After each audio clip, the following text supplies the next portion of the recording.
Today's a big day for two of the largest names in the S&P 500. Nvidia trading at a far lower price tag per share after enacting a 10-for-1 stock split on Friday. And today, of course, Tim Cook unveiling his company's vision for AI, Apple Intelligence, with a little help from ChatGPT. We're taking a look at each stock in our Yahoo Finance playbook, and joining us now to discuss is Dan Flax, Neuberger, Berman Senior Research Analyst, and Angelo Zino, CFRA Research Senior Equity Analyst. Guys, welcome both to the show. Angelo, I'll start with you. Listen, Angelo, if you were an Apple investor, this is a date you had marked on your calendar for months. This was Apple's big software show, and Tim Cook, he did take the stage, Angelo. He kind of laid out the company's AI vision here and strategy. As a financial analyst covering the company, Angelo, what did you make of it? Yeah, listen, I thought it kind of went as expected. So no, not horrible or anything like that. But listen, this was a name that kind of ran 20% into the event over the last kind of 5 weeks or so. So the fact that you're not seeing any type of movement after the event shouldn't be a surprise to most. But that said, I mean, listen, I think overall we were pretty impressed with what they announced. I mean, Siri in this respect really got a major upgrade. I think you kind of look at some of the other features that they announced. I mean, a lot of it kind of incremental in nature, but you did see a lot of kind of AI capabilities that were announced actually during the event before they even started talking about AI. For instance, in terms of their calculator, their new calculator app within their iPad ecosystem. So overall, I thought it was pretty good. We did see that ChatGPT announcement, of course, alongside Siri. That was also expected. So overall, I think you saw a major upgrade here. Will it kind of entice new consumers to kind of go out and buy that new iPhone 16 later this fall? I think remains to be seen. Yeah, and really that's the big question, isn't it, Dan? I mean, we heard analysts going into this event calling it hugely important, that this is the most important product announcement, at least for the company right now. Dan, that said, is it a reason to buy Apple shares? I think the reason to buy Apple shares is their continued execution on the product cycle in terms of the iPhone, continued growth of the install base, and I think we see better growth later this year into 2025. If we step back and think about the story here, it's this continual reinvention. Think about the iPod over 20 years ago. Now with Apple Intelligence, Siri getting, I think, a lot better, the user experience is going to evolve, and I think it will. The device and the broader ecosystem will become even more valuable. And so it's this integration of hardware, software, and services, which we saw today, and I think we'll see more when they launch iPhone 16 in the fall. So we continue to like the name.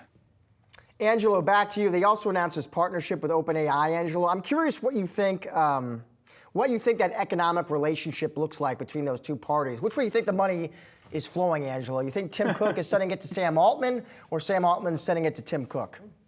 Yeah, I think to an extent it might be some sort of usage-based type of relationship going on there. I to be honest with you, I don't really know necessarily kind of how the money flow is going. I don't think Apple is paying OpenAI or OpenAI a penny for any of this, but I think ultimately there are going to be benefits that both Apple as well as OpenAI can reap from this partnership.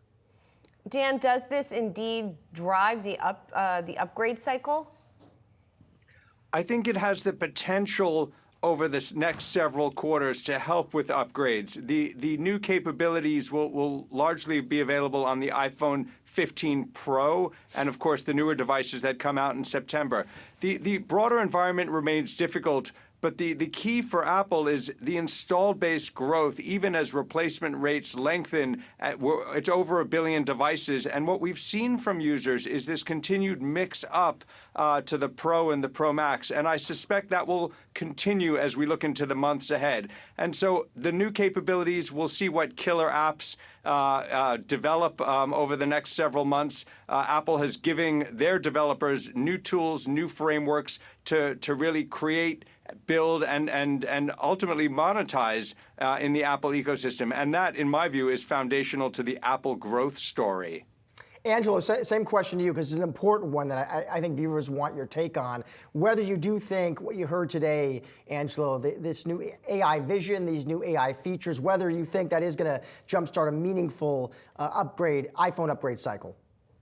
Yeah, I mean, I don't know if it's going to supercharge, create some sort of, massive upcycle, at least as far as the iPhone 16 is concerned. We do think, ultimately it improves kind of the landscape for the iPhone out there. I think it was much needed in terms of AI, Apple to really kind of, upgrade its ecosystem with AI. I think you're going to see some great apps that are going to be created as kind of AI is integrated across the App Store over time. So this is going to be kind of an evolution of Apple more than it is kind of an iPhone 16 cycle per se. But I will say this, as far as the iPhone 16 cycle is concerned, we're fairly optimistic on it. I think you're kind of going through an iPhone 15 cycle that isn't necessarily that hasn't really created a high bar at all. I think that Apple's going to put a ton of marketing dollars behind kind of the AI story this fall. So I think you're going to see some decent growth and as far as the iPhone 16 story is concerned,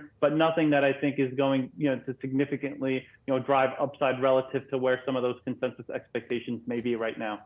And guys, let's get to the other juggernaut, the little one that had its stock split that was effective today, talking about Nvidia, of course. As you're sort of weighing these two stories, and Angelo, I'll start with you on this one. Apple or Nvidia, if you're choosing one to add to right now?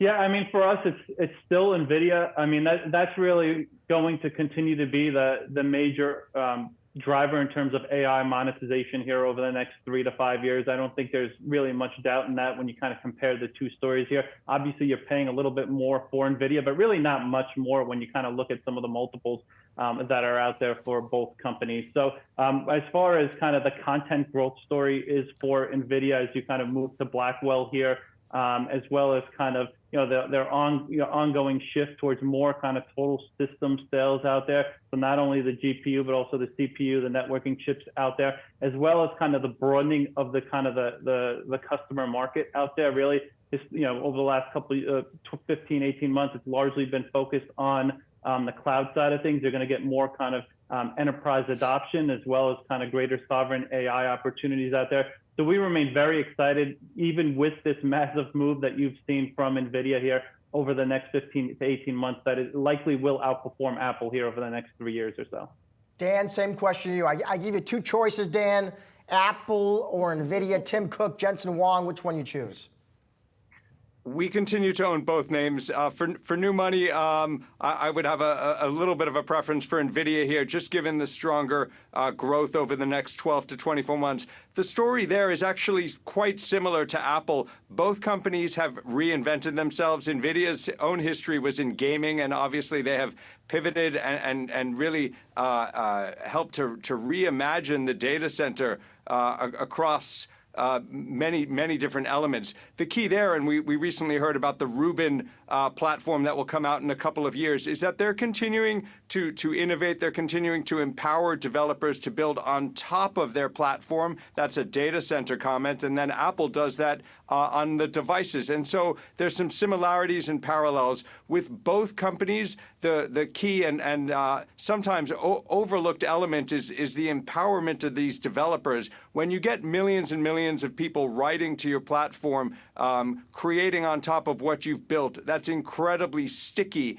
and that helps Nvidia and Apple during times when growth is not as robust. But I think Nvidia remains well positioned in the data center, and I continue to like Apple as a play and an interesting and attractive growth story in mobile. And Dan, I'm also curious to know, considering the split is effective today, sort of the conventional wisdom is, a split doesn't matter. It's sort of technical, right? But do you think it is a catalyst for retail investors specifically? It could be for some. Clearly, it's a lower price stock, and so it would make it more affordable to buy a single share. From a revenue generation, and ultimately it's the free cash flow that we care about, and the growth of that free cash flow. It doesn't really change. It doesn't really change anything. The key for Nvidia, and we've seen it, is that if they're able to nurture their data center business, continue to empower others. So if you look in areas like healthcare, drug discovery, fraud detection, climate change, digital twins in manufacturing environments. It's these new use cases that can create value, whether the stock is at $1,200 or $120. So we continue to like that name as well. Guys, good to see you. Thanks so much for joining us. Thank you. Thank you.